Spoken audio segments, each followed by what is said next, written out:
India is compelled to note that the delegate of Pakistan has yet again resorted to unwarranted remarks on the Indian Union territory of Jammu and Kashmir. Such repeated references neither validate their illegal claims nor justify their state-sponsored cross-border terrorism. Jammu and Kashmir was, is, and will always be an integral part of India. We would advise Pakistan not to try to divert the attention of this forum to drive their parochial and divisive agenda.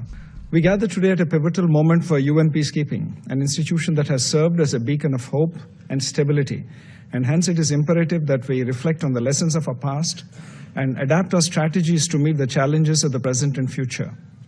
At the same time, it's important to underline that any re-evaluation and remodeling of the peacekeeping infrastructure must be rooted in consensus.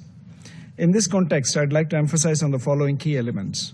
First, UN peacekeepers today have to contend with the presence of non-state actors, armed groups, terrorists, as well as transnational criminal networks. Technological advancements have created new challenges in the form of misinformation, disinformation, and malinformation, and hate speech, new age weapons, including drones, IEDs, etc. These are but a few new realities that peacekeepers are up against. Second, adapting peace operations to new realities cannot happen unless those on the ground, the troop and police contributing countries, are made part of the mandate formulation process at every stage. Third, countering modern challenges to peacekeeping demands that missions are adequately funded and resourced. Resources need to be commensurate with the mandate. The current state of uncertainty over funding and the mandate resource mismatch is neither sustainable nor comforting nor desirable, particularly for countries from the global south who contribute the lion's share of troops. Fourth, rationalization of peacekeeping missions is essential for the efficient allocation of resources. Redundant missions that continue on political life support without operational rationale, only for propaganda purposes, divert resources from urgently required peacekeeping missions and undermine the credibility of the UN. Fifth, with respect to peace building by peace operations, Madam President, national ownership should remain the core principle in all peace-building initiatives and activities. We encourage greater coherence and coordination between resident coordinators and the UN entities to support the national peace-building priorities of host states by peace operations, including during the mission transition. Further, we strongly support the WPS and the YPS agenda and greater engagement of the Peacebuilding Commission with international financial institutions to provide financing for peace-building activities. Sixth, adapting peace operations to new realities also involves enhancing the critical role of women peacekeepers, both qualitatively and quantitatively. I'm pleased to share that in February this year, India organized the first ever conference for women peacekeepers from the Global South, bringing together representatives from 35 troop and police contributing countries to deliberate on this key issue. It is no longer a question of whether women can do peacekeeping. Rather, it is about whether peacekeeping can do without women. Seventh, peacekeeping is not a zero-risk effort.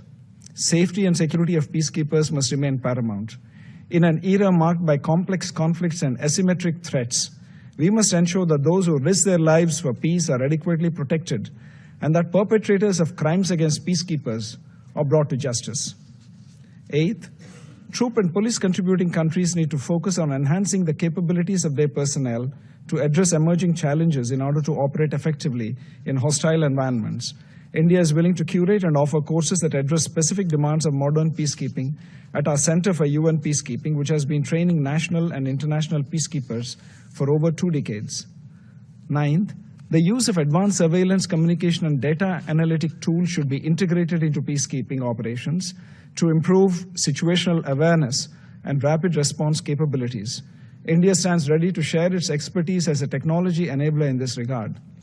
10th, even as we deliberate on adapting peace operations to new realities, it's important to acknowledge that peacekeeping missions cannot exist in perpetuity. Missions need to have viable transition plans and exit strategies that ensure that peace sustains. Lastly, peacekeeping cannot be the sole solution to conflicts. Peace holds when peacekeeping operations are accompanied by political solutions. These can only emerge when there is coherence within the UN Security Council. It is thus imperative to reform the Security Council in both categories to make it more reflective and representative of current geopolitical realities. Madam President, India is compelled to note that the delegate of Pakistan has yet again resorted to unwarranted remarks on the Indian Union territory of Jammu and Kashmir. Such repeated references neither validate their illegal claims nor justify their state-sponsored cross-border terrorism. Jammu and Kashmir was, is, and will always be an integral part of India. Pakistan continues to illegally occupy the territory of Jammu and Kashmir, which it must vacate. We would advise Pakistan not to try to divert the attention of this forum to drive their parochial and divisive agenda. India will refrain from exercising a more elaborate right of reply. In conclusion, India, a nation deeply committed to the principles of multilateralism and global peace, has been a steadfast partner of the United Nations in its peacekeeping endeavors.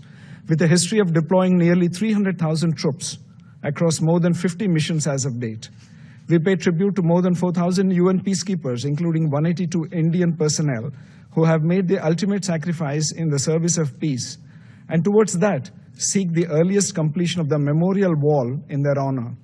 And as we look to the future, India reaffirms its unwavering commitment to UN peacekeeping and pledges its continued support to the UN in its pursuit of international peace and security. Our vision for reform highlights the need for a more balanced, inclusive, and effective approach to UN peacekeeping for an era of limited resources, geopolitical volatility, and upheaval.